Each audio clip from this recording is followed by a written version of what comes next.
have spent the better part of my 20s buying random crap that did not improve my life, but negatively impacted my bank account. However, as I became older and wiser, I have tuned into my money dials, and now I only buy things that improve my life significantly. So in this episode, I'm going to talk about 9 things that improved my life significantly. In this particular episode, I'm going to cover 9 material things. And in the next episode, I'm going to talk about services that improved my life. Talking about material goods, the first one is a jacket that I bought about 8 years back. I live in the UK where it's winter most of the year. I have to wear a jacket almost 75% of the time. So spending money on buying a good jacket was really worthwhile. So I bought this jacket about 7 or 8 years back. It is probably still one of the most expensive purchases that I have in my wardrobe. However, given how much I wear it and the fact that I have worn it almost every day for 7 to 8 years,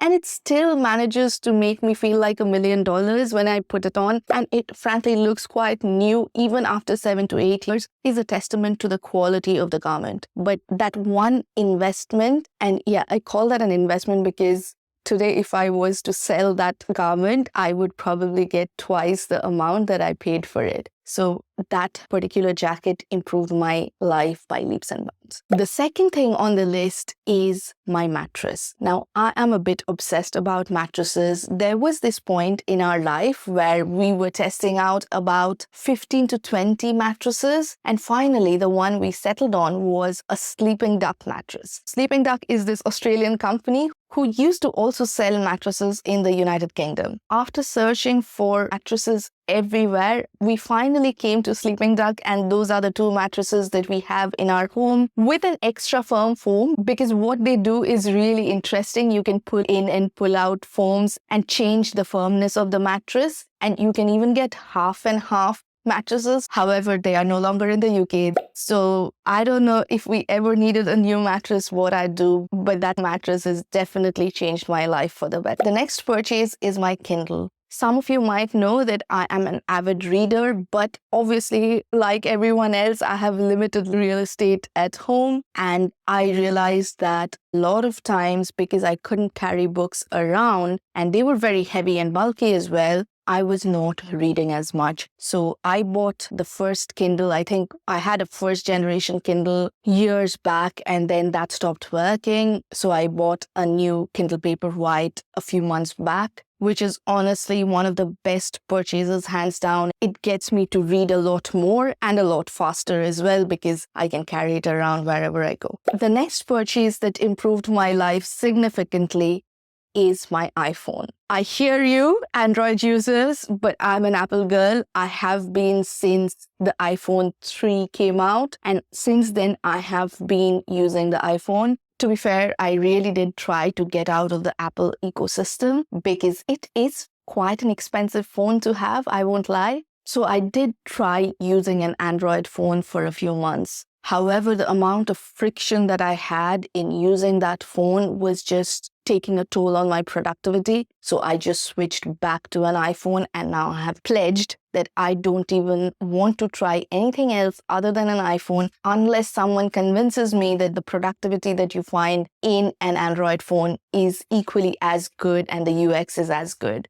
Of course, this is quite a controversial statement to make. I'm not a tech influencer, so I'm sure you have your opinions, but for me, the iPhone is really one of my best purchases ever. The next one is shoes. Of course, everyone buys shoes, so why am I saying shoes are my best purchases? But I put in a lot of thought and effort when I pick up a pair of shoes, which is why I rarely buy shoes. I buy shoes only when they are really comfortable. Some of the brands that I have been loving over the last few years have been Uggs. They are not pretty, but they're extremely comfortable and really, really well suited for the climate that I'm in. I also like Timberland, Gabba, and Fat Face for their boots and other shoes that they do. But shoes are really important, especially when you are on your feet quite a lot of time during the day or you are running errands or walking to work or something like that. The next one is my water bottle. Yes, I'm that girl who makes the decision of what bag to carry based on whether the water bottle will fit in there or not. Yeah, so this is my trusty water bottle. This one's insulated as well, so it keeps warm water warm,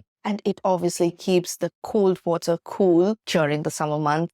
Next one are courses and programs. This is sort of an upgrade on the books. I'm a big proponent of investing in yourself and improving your knowledge and your skills. So I have been really focused on following my curiosity, following my interests. And if there's ever something that catches my interest, from how to start a new business, all the way through editing to copywriting, all the way through to holistic living, Ayurveda, astronomy, everything else, I tend to go buy a course on that. It's just because I feel so much more fulfilled when I know I'm learning and I'm investing in myself. And even if that investment doesn't have a direct return in monetary values, I know that I'm a better person today because I spent some time, energy, and money in improving my skills. And after a point, it just becomes learning for the hunger of learning. So courses and programs have been one of the best ways I have found to counter my insatiable hunger for learning. Some of the best courses that I have invested in have been by Ramit Sethi, by James Wedmore. They are two of my favorite mentors, but they are by no means the only two. There are a number that I could talk about, but those are probably the ones who have had the most impact on my life. Talking about courses and programs, I have some of mine which might help you to find a higher paying job, and I'll link them down in the comments below.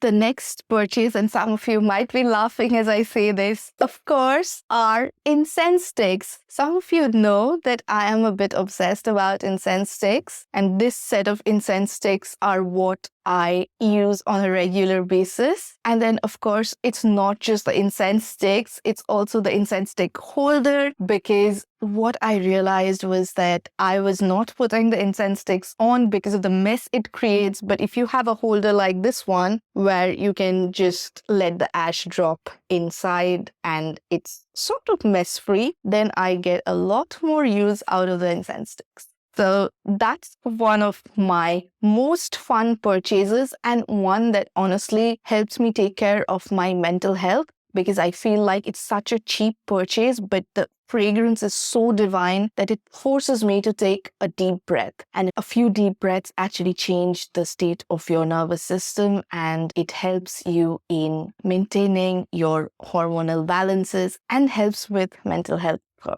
And the final purchase that's worth talking about are my over-the-ear headphones. I'm not super interested in how it sounds. Of course, it has to sound half decent for me to not get a headache, but I'm not super obsessed about how great the sound quality is. And I frankly don't understand the bars and the volume and whatever else other tech geeks talk about. And like I said, it's cold in the UK for majority of the year. So I use my over-the-ear headphones as something that works as earmuffs and something that I can listen to podcasts on, or I can take a call on. I have to say, I am not a big fan of the ones that I am using currently brand-wise, but they serve the purpose, so I use them. That is the one reason that I'm not shouting about their product. If you have any recommendations, please drop them down in the comments below. I ideally want a cheap one because I don't care that much about the technicals, but I want something that's comfortable, that actually does the job of being a earmuff while being half decent at actually working with my iPhone and also have half decent sound quality. So those were the 9 things that improved my life significantly. Are there any purchases that have improved your life significantly? If so, drop them down in the comments below, and I might just go and try some of the ones that you suggest.